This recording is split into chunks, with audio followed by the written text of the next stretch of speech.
అనమాట. ఎక్కడికి పోతున్నానో చూడండి. ఎక్కడికో ఒక చోట పోతున్నాను అనమాట.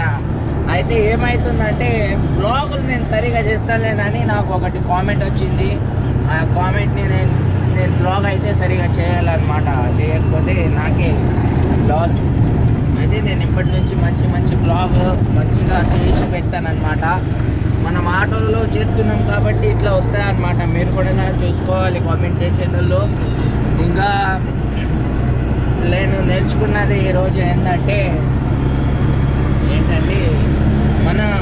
మనకు అవసరం ఉన్నప్పుడు ఎవరు రాడు తెలుసా. ఎవరు రారు, దోస్తులు రారు, ఎవరు రారు. వాళ్ళకి అవసరం ఉన్నప్పుడు మనం పోవాలి. అందుకోసం నేను చెప్తున్నా, ఎవరు అవసరం లేదు, ఏం లేదు, లవడా లేదు. మీరు మీరు మీరు చూసుకోండి. కానీ వేరే వాళ్ళ మీద ఆశ అస్సలు పెట్టకండి. ఎందుకంటే ఎవరి మీద ఆశ పెట్టి ఎక్కడికి పోలేం మనం.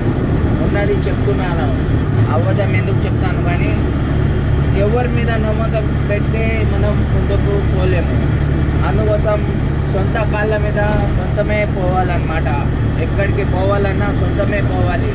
ఇటువంటి పెద్ద బిల్డింగ్లు నిలబెట్టాలి అన్నమాట. అప్పటి వరకు మనం పోతూనే ఉండాలన్నమాట. అయితే నేను వచ్చేసిన అనమాట ఒక చోట పని చేయడానికి. అయితే ఇదిగోండి ఇక్కడికి వచ్చాను. Okay guys, bye.